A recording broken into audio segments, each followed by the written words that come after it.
Once called future of Indian deliveries. Dunzo ఒకప్పుడు ఏది కావాలన్నా ఎప్పుడైనా ఎక్కడికైనా విత్ ఇన్ 5 minutesలో డెలివరీ చేసేది.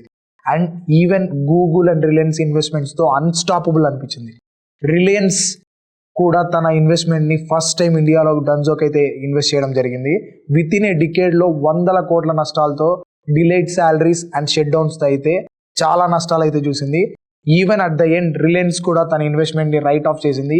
ఈ వీడియోలో అయితే మనం డన్జో గల రైజ్ అండ్ డౌన్ఫాల్ ఏంటో చూద్దాం. 2014లో కబీర్ అండ్ వాళ్ళ కో-ఫౌండర్స్ అయితే బెంగళూరులో డన్జోని స్టార్ట్ చేశారు. ఇది కేవలం సింపుల్ వాట్సాప్ బేస్డ్ బిజినెస్. మీరు వాట్సాప్లో మీకు ఏది కావాలనో అది పిన్ చేస్తే వాళ్ళైతే డన్జో ద్వారా మీకైతే డెలివరీ చేసేటోళ్ళు. Like groceries, medicines and even forgot charger. So within 2015లో అయితే వాళ్ళైతే డైలీ 70 ఆర్డర్స్ అయితే డెలివరీ చేసేటోళ్ళు. ఇది కేవలం మౌత్ ఆఫ్ పబ్లిసిటీతోనే చాలా అయితే వాళ్ళు గ్రో అయ్యారు. 2016లో అయితే డన్జో తన ఓన్ మొబైల్ యాప్ని అయితే లాంచ్ చేసింది. అండ్ 2017 నాటికి ఆల్మోస్ట్ 1 million డెలివరీస్ అయితే పర్ మంత్ చేస్తుంది. That's where something big happened. Google అయితే ఫస్ట్ ఎవర్ ఇండియన్ కంపెనీలో ఇన్వెస్ట్ చేసింది, అదే డన్జో. డన్జోకి అయితే ఆల్మోస్ట్ $12 million ఇన్వెస్ట్ చేసింది. దట్స్ వేర్ డన్జోకి అయితే ఫండింగ్ అని, విజిబిలిటీ అండ్ క్రెడిబిలిటీ పెరగడంతో చాలా పెద్దగా గ్రో అవ్వడం స్టార్ట్ అయింది. 2018లో అయితే డన్జో బెంగళూరు దాటి పెద్ద పెద్ద సిటీస్కి అయితే ఎక్స్పాన్షన్ స్టార్ట్ చేసింది. లైక్ పూణే, ముంబై, హైదరాబాద్, ఢిల్లీ ఇటువంటి పెద్ద పెద్ద సిటీస్లో అయితే ఎక్స్పాన్షన్ స్టార్ట్ అయింది. బట్ వీళ్ళన్నిటికీ అయితే చాలా అంటే చాలా హ్యూజ్ ఇన్వెస్ట్మెంట్ అయితే పెట్టారు. వీళ్ళ రెవెన్యూ చూసుకుంటే ఆల్మోస్ట్ 75 lakhs ఉంటే వాళ్ళ లాసెస్ వచ్చేసి ఆల్మోస్ట్ 169 crores ఉన్నాయి.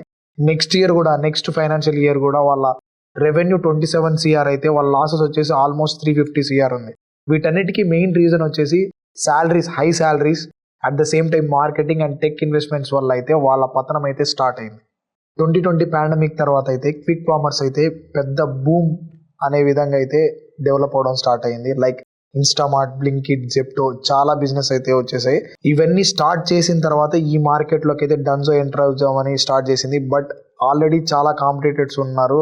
ఇది లేట్ ఎంట్రీ అయితే చేయడం జరిగింది. అండ్ వీటన్నిటికీ dark stores and warehouses అయితే కావాలి. వీటన్నిటి కోసం అయితే చాలా పెద్ద ఫండింగ్ రైజ్ చేసి అంత ఇన్వెస్ట్మెంట్స్ అంతా డార్క్ స్టోర్స్ అండ్ వేర్ హౌసెస్లో అయితే ఇన్వెస్ట్ చేసింది. ఇదే పెద్ద మిస్టేక్ డన్జో చేసింది. ఇక్కడ నుంచి అయితే దాని పతనం అయితే స్టార్ట్ అయింది. 2022లో రిలయన్స్ అయితే డన్జోకి హ్యూజ్ ఇన్వెస్ట్మెంట్ అయితే చేసింది. ఆల్మోస్ట్ $200 million అయితే ఇన్వెస్ట్ చేసింది.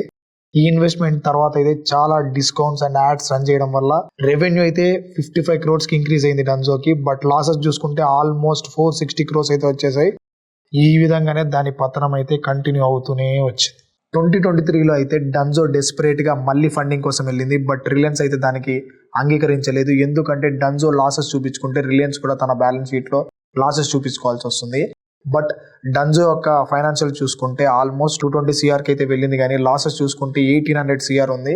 సో ఈ విధంగా తన లాసెస్లో అయితే ఇలానే కంటిన్యూ చేసుకుంటూ వచ్చింది. దీనివల్ల శాలరీస్ లేక లే ఆఫ్స్ అయితే స్టార్ట్ చేసింది. సో ఫర్దర్ డౌన్ఫాలే చూసింది తప్పనించి రైజ్ కానికి ఎటువంటి ఆప్షన్ లేక డన్జో అయితే క్లోజ్ చేయడానికి కారణాలు అయితే ఇవి. 2023లో 2 కో-ఫౌండర్స్ కూడా కంపెనీ నుంచి వెళ్ళిపోయారు. అదేవిధంగా 2024లో క్రెడిటర్స్ని అయితే డన్జో వాళ్ళని కోర్టుకి అయితే లాగారు. ఇదే విధంగా 2024లో వాళ్ళ ఎంప్లాయీస్ చూసుకుంటే జస్ట్ 50 members అయితే డ్రాప్ అయిపోయారు. అండ్ 2025లో అయితే దాని ఓన్ కో-ఫౌండర్ కబీర్ గారు కూడా రిజైన్ చేసేసారు. తన రిజిగ్నేషన్ తర్వాత వెబ్సైట్ అండ్ యాప్ కూడా 2 ఆఫ్లైన్ చేసేసారు. దీనివల్ల చూసుకుంటే వన్స్ డన్జో ఒక వెలిగిన తర్వాత సడన్గా అయితే కనుమరుగైపోయింది. ఇప్పుడు కొత్తగా స్టార్ట్ చేయాలనుకున్న స్టార్టప్స్కి అయితే ఈ డన్జో నుంచి ఏం తెలుసుకోవాలో చూద్దాం. ఓవర్ ఎక్స్పాన్షన్ వితౌట్ ప్రాఫిట్స్ లేకుండా ఎక్స్పాన్షన్ అయితే చేయకూడదు. Second one, scaling fast without testing model. So మనం ఏదన్నా మనకు ఒక ఐడియా ఉంటే దాన్ని టెస్ట్ చేసుకోకుండా అయితే బిగ్గర్ స్కేల్ అయితే వెళ్ళడం చాలా అంటే చాలా తప్పు. థర్డ్ వన్, డన్జో వాళ్ళు ఫస్ట్ హైపర్ లోకల్ బిజినెస్ నుంచి క్విక్ కామర్స్కి మూవ్ అవ్వడం.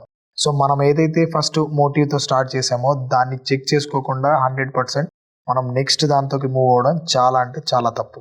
ఫోర్త్ వన్, చూస్ ఇన్వెస్టర్స్ వైజ్లీ. ఫండింగ్ మాత్రమే కాదు, వాళ్ళ కంట్రోల్ కూడా చాలా అంటే చాలా ఇంపార్టెంట్. ఇక్కడ డన్జో విషయానికి వస్తే రిలయన్స్ అయితే ఫర్దర్ ఫండింగ్ అయితే అలౌ చేయలేదు. అదే వాళ్ళ బిగ్గెస్ట్ ప్రాబ్లం అయింది.